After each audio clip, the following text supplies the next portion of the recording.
Hello guys, आज हम बात करते हैं प्रैक्टिस सेट 11 के बारे में। इससे पहले हमने चैनल पर 10 प्रैक्टिस सेट अपलोड कर दिया, आप उन्हें ज़रूर देखिएगा। आगामी परीक्षा में आपके लिए काफ़ी हेल्पफुल होंगे। और आपको बताते हैं कि उत्तराखंड के सिलेबस से रिलेटेड पीसीएस के सिलेबस से रिलेटेड टॉपिक्स कराए जा रहे हैं, आप उन्हें ज़रूर देखिएगा। आगामी परीक्षा में आपके लिए काफ़ी हेल्पफुल होंगे। बेसिक टू एडवांस में कराए जा रहे हैं। बात करते हैं आज के प्रैक्टिस सेट के बारे में। विश्व का कौन सा क्षेत्र इलेक्ट्रॉनिक्स में उपयोग होने वाले दुर्लभ खनिज कोल्टन के निष्कर्षण के लिए जाना जाता है? तो हमारा राइट आंसर है ऑप्शन बी, मध्य अफ्रीका। क्वेश्चन नंबर 2 की बात करते हैं। निम्नलिखित में से कौन सा अंतर्राष्ट्रीय समझौता कार्बन उत्सर्जन को कम करने के उद्देश्य से है? उत्तराखंड के पर्यावरण से जितने भी प्रोटोकॉल्स थे, मॉन्ट्रियल, ये सब कराए गए हैं, बेसिक टू एडवांस। हमारा राइट आंसर हो जाएगा इसका ऑप्शन नंबर ए। फुल डिटेल्स में ये सारे टॉपिक्स कराए गए हैं, आप ज़रूर देखिएगा। क्वेश्चन नंबर 3 की बात करते हैं। कौन सा सही सुमेलित है? ये हमें 4 पॉइंट दिए गए, इनमें बताना है कि कौन सा सही सुमेलित है। बात करता है, पहला पॉइंट है कि विस्तृत वाणिज्य अनाज की कृषि न्यूजीलैंड के कैंटरबरी में, मिश्रित खेती उत्तरी अमेरिका के पूर्वी भाग में, डेयरी फार्मिंग उत्तरी पश्चिमी यूरोप में और रोपण कृषि पश्चिमी अफ्रीका में। तो इसका हमारा right answer option number D. ये सभी सही सुमेलित हैं। ये खेतियों के प्रकार दिए कि कौन सी खेती कहाँ से और कौन से देश के क्षेत्र में होती है, ये सभी सही हैं। एक क्वेश्चन क्योंकि पीएससी के एफआरओ में पूछा गया है। क्वेश्चन नंबर 4 की बात करते हैं। निम्नलिखित में से किसे नवीकरण ऊर्जा स्रोत नहीं माना जाता? तो हमारा राइट आंसर है ऑप्शन नंबर डी, प्राकृतिक गैस को नवीकरणीय ऊर्जा स्रोत नहीं माना जाता। क्वेश्चन नंबर 5 की बात करते हैं। राष्ट्रीय आपातकाल। क्वेश्चन नंबर 5 है कि राष्ट्रपति शासन के दौरान अनुच्छेद 20 व 21 किस अनुच्छेद के तहत निलंबित नहीं किया जा सकता? तो हमारा राइट आंसर है ऑप्शन नंबर ए, 359 के तहत आर्टिकल 20 व 21 को नहीं छीना जा सकता। क्वेश्चन नंबर 6 की बात करते हैं। भारत सरकार द्वारा जनजातियों के स्वशासन के विभिन्न आयामों का परीक्षण करने के लिए गठित समिति का नाम क्या था? जनजातियों के स्वशासन से विभिन्न आयाम का परीक्षण किया गया था, ऑप्शन नंबर बी, भूया समिति के तहत। शिवरमन समिति जो है ये नाबार्डा, शिवरमन समिति की स्तुति पर नाबार्डा की स्थापना की गई थी। तारपुर समिति है बैंकिंग खातों से चालू या पूंजीगत खाता से संबंधित है। और दिनेश समिति भी बैंक से ही संबंधित है। क्वेश्चन नंबर 7 की बात करते हैं। 1991 में आर्थिक सुधारों को अपनाने का मुख्य व तात्कालिक कारण था? तो हमारा राइट आंसर है ऑप्शन नंबर डी, भुगतान संतुलन का संकट। भारत में आर्थिक स्थिति बहुत ही बेकार हो गई थी, इसलिए 1991 में एलपीजी लाया गया था मनमोहन सिंह के द्वारा। उदारीकरण की नीति लाई गई, जिससे भारत की आर्थिक स्थिति मजबूत हुई। क्वेश्चन नंबर 8 की बात करते हैं। भारत में गरीबी रेखा से नीचे जीवन यापन करने वाले को क्या कहते हैं? बीपीएल। बीपीएल में गरीबी रेखा का सबसे न्यूनतम व्यक्ति होते हैं जो अपनी बेसिक ज़रूरतों को भी पूरा नहीं कर पाते, खान पान की। क्वेश्चन नंबर 9 की बात करते हैं। पूंजी अर्थव्यवस्था का मूल सिद्धांत है? तो इसका right answer option number B, प्रतिस्पर्धा। क्वेश्चन नंबर 10 की बात करते हैं।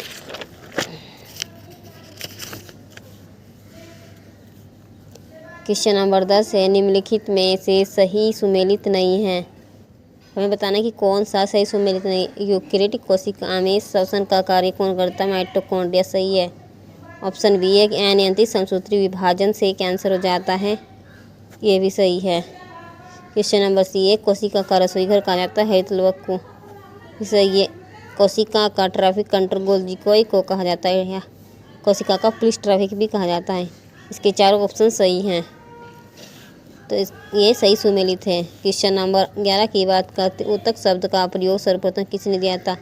तो हमारा राइट आंसर टिश्यू शब्द का प्रयोग या ऊतक का प्रयोग विचट ने किया था। क्वेश्चन नंबर 12 की बात करते हैं, मनुष्य की आहार नाल कितने फीट लंबी होती है? तो इसका राइट आंसर है ऑप्शन नंबर डी, 30 फीट लंबी होती है मनुष्य की आहार नाल। क्वेश्चन नंबर 13 है कि किस विटामिन के अवशोषण में पित्तरस की महत्वपूर्ण भूमिका होती है? तो हमारा राइट आंसर है ऑप्शन नंबर ए, वसा में घुलने वाले विटामिन होते हैं, ए, डी, ई, के, ऐसे कीड़ा भी कह सकते हैं। पित्तरस। क्वेश्चन नंबर 14 की बात करते हैं, निम्न में से कौन सी नदी 3 देशों से होकर बहती है? हमारा राइट आंसर ऑप्शन नंबर ए, ब्रह्मपुत्र। तिब्बत चीन और नहीं, तिब्बत चीन का क्षेत्र, जो तिब्बत का क्षेत्र चीन में सम्मिलित होता है। दूसरा भारत और तीसरा बांग्लादेश। क्वेश्चन नंबर 15 की बात करते हैं। क्वेश्चन नंबर 15 के निम्नलिखित में से सही सुमेलित नहीं है, युग्म का चयन कीजिए। बांध और नदियाँ दी गई हैं। सलाल डैम है चेनाब नदी पर, सही है। पोंग डैम व्यास नदी पर, जवाहर डैम चंबल नदी पर, उकाई डैम ताप्ती नदी पर है, और कृष्णा नदी पर है नागार्जुन डैम। तो हमारा राइट आंसर है ऑप्शन नंबर डी, इसका ऊपर के 3 सही हैं। क्वेश्चन नंबर 16 की बात करें, किस नदी को खूनी नदी या द रिवर ऑफ ब्लड भी कहा जाता है? इसका राइट आंसर है ऑप्शन नंबर बी, लोहित नदी। लोहित नदी ब्रह्मपुत्र की सहायक नदी है, और इसे लाल मिट्टी के कारण लोहित नदी को खूनी नदी कहा जाता है। यह ब्रह्मपुत्र में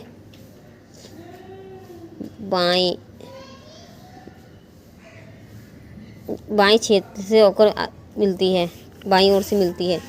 क्वेश्चन नंबर 17 की बात करते हैं, किस घाटी में हिमोर निक्षेप द्वारा निर्मित संरचना को करेवा कहते हैं? तो हमारा right answer option number 1, Kashmir घाटी में होती है। करेवा केसर की खेती के लिए प्रसिद्ध है। क्वेश्चन नंबर 18, सैंडल पीक की चोटी किस अंडमान पर स्थित है? तो हमारा राइट आंसर है ऑप्शन नंबर सी, उत्तरी अंडमान पर। इसकी ऊंचाई 738 मीटर है, जो अंडमान निकोबार की सबसे ऊंची चोटी है। क्वेश्चन नंबर 19 है, दक्षिणी अंडमान को लघु अंडमान से कौन सा दर्रा अलग करता है? तो हमारा राइट आंसर है ऑप्शन नंबर बी, टंकन दर्रा। क्वेश्चन नंबर 20 की बात करते हैं।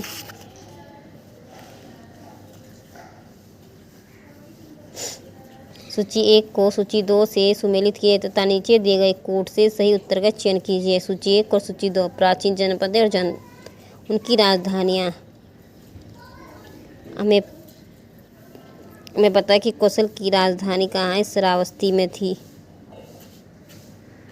वश की राजधानी कौशाम्बी, और पांचाल की राजधानी अहिष्यद, कुरु की राजधानी इंद्रप्रस्थ। तो हमारा राइट आंसर है 3,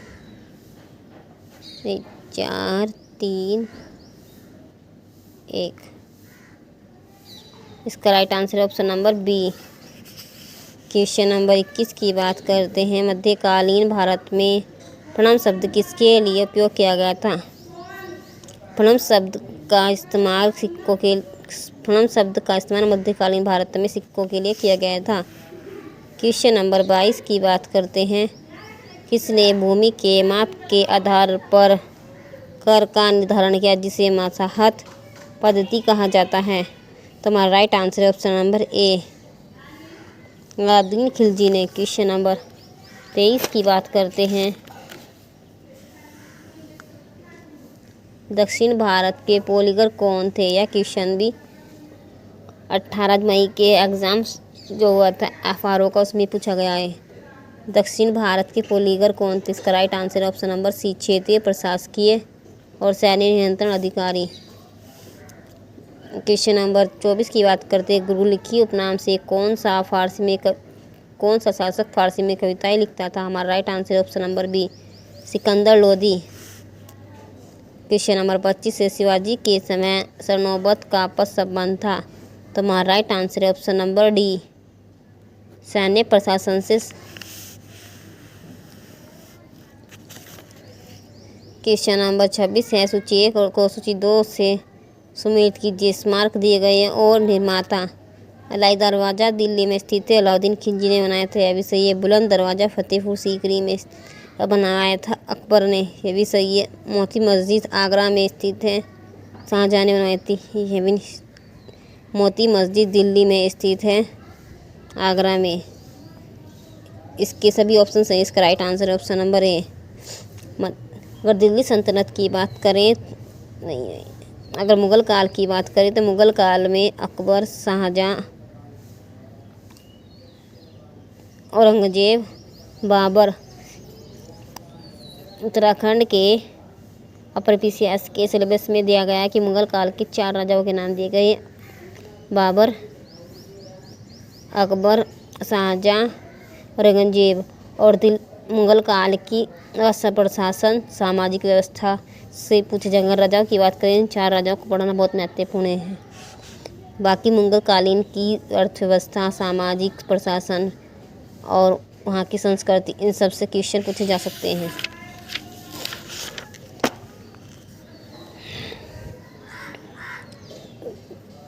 क्वेश्चन नंबर 27 से किसने बंगाल में मारवाड़ी प्रणाली की शुरुआत की थी? हमारा right answer option number B, Lord Cornwallis ने।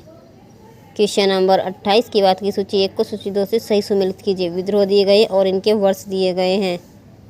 विद्रोह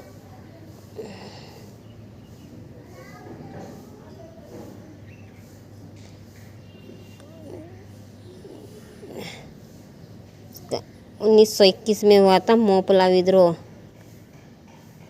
कर्नाटक के क्षेत्र में। और संथाल विद्रोह 1855-56 में हुआ था। विद्रोह हुआ था 1828 में। राइट आंसर ऑप्शन नंबर ए,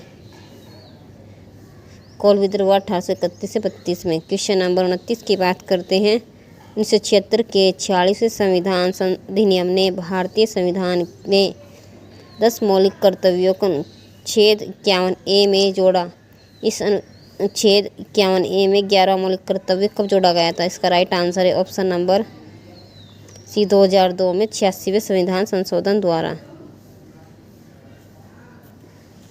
क्वेश्चन नंबर 30 की बात करते हैं। टेलीफोन, बेतार प्रसारण और अन्य संचार साधन भारत के संविधान की 7वीं अनुसूची की किस सूची के विषय हैं? इसका राइट आंसर है ऑप्शन नंबर सी, संवर्धित सूची के। क्वेश्चन नंबर 31 की बात करते हैं। उच्चतम न्यायालय ने किस मामले में यह अभिनिर्धारित किया कि अनुच्छेद 368 के अधीन पारित विधि अनुच्छेद 13 में प्रयुक्त विधि शब्द में शामिल है? प्रयुक्त विधि शब्द शामिल है ऑप्शन नंबर सी, गोलकनाथ बनाम पंजाब राज्य के बाद में। ये दोनों क्वेश्चन उत्तराखंड के FRO एग्जाम में हाल 28 मई को पूछे गए हैं। क्वेश्चन नंबर 32 है। निम्नलिखित में से कौन भारत के राष्ट्रपति के इच्छानुसार अपने पद पर बना रह सकता है? इसका right answer option number C, राज्यपाल। क्वेश्चन नंबर 33 है।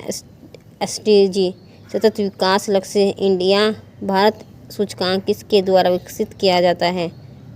हमारा right answer option number B, NITI Aayog के द्वारा। इस टॉपिक्स को भी बेसिक टू एडवांस पढ़ाया गया है।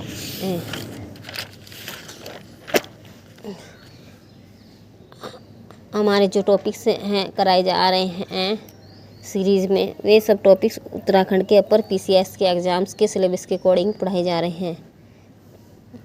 क्वेश्चन नंबर 34 है, भारत का सबसे बड़ा सौर ऊर्जा पार्क किस राज्य में स्थित है? हमारा राइट आंसर है ऑप्शन ए राजस्थान में। क्वेश्चन नंबर 35, निम्नलिखित में से कौन से राज्य के संबंध में विशेष उपबंध सही सुमेलित हैं? नागालैंड 371 ए सही है। आंध्र प्रदेश अनुच्छेद 371 डी ये भी सही है। ऑप्शन सी सिक्किम अनुच्छेद 371 एफ सही है। मणिपुर अनुच्छेद 371 सी, इसके चारों ऑप्शन सही हैं।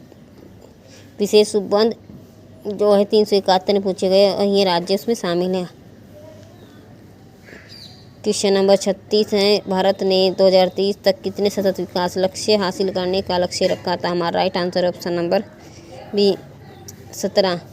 क्वेश्चन नंबर 37 है, भारत के संविधान के अनुच्छेद 49 के अनुसार राष्ट्रीय महत्व के स्मारकों, स्थान और वस्तुओं को संरक्षण प्रदान करना राज्य का क्या है? राज्य का कर्तव्य है। डीपीएसपी में अनुच्छेद 49 डीपीएसपी है में पूछा गया का बिंदु है। क्वेश्चन नंबर 38 है, संयुक्त राष्ट्र विकास कार्यक्रम वर्गीकरण के अनुसार भारत की मानव विकास सूचकांक श्रेणी में कौन क्या है? पूछा गया कि भारत मानव विकास सूचकांक जो है संयुक्त राष्ट्र विकास का उसके किस वर्ग में आता है? मध्यम में। क्वेश्चन नंबर 39 की बात करते हैं, संविधान के किस अनुच्छेद के अंतर्गत शिक्षण संस्थाओं में जिसने गैर सरकारी व गैर अनुदान प्राप्त भी सम्मिलित है अन्य पिछड़े अनुसूचित जाति व अनुसूचित जनजाति हेतु आरक्षण की सुविधा प्रदान की गई है? तो हमारा right answer option number B अनुच्छेद 15 का 5 में कहा गया है, जहाँ धर्म लिंग से संबंधित है कि भेदभाव नहीं किया जाएगा। क्वेश्चन नंबर 40 की बात करते, किस वाद में संसद को मौलिक अधिकार में संशोधन का अधिकार दिया गया? Right answer option number 1 Kesavananda भारतीयवाद के द्वारा संसद को मौलिक अधिकार में संशोधन करने का अधिकार दिया गया। क्वेश्चन नंबर 41 है, जनवरी 2025 में यूरोपीय संघ की परिषद की अध्यक्षता किस देश ने संभाली? हमारा राइट आंसर है option number D Poland. Current affairs के क्वेश्चन है। क्वेश्चन नंबर 42 है, संयुक्त राष्ट्र सम्मेलन के जलवायु सम्मेलन 16 सत्र की मेजबानी कौन सा देश कर रहा है? हमारा right answer option number C Saudi Arab. Question number बात करते हैं 43, किस देश ने अंटार्कटिका में वायुमंडल केंद्र खोला है? हमारा right answer option number C चीन ने। क्वेश्चन नंबर 44 है, यूनेस्को ने भारत के किस राज्य का धरोहर पर्यटन का सबसे गंतव्य घोषित किया है? हमारा right answer option number C Paschim Bengal. Oxford word of the year 2024 किसे घोषित किया गया है?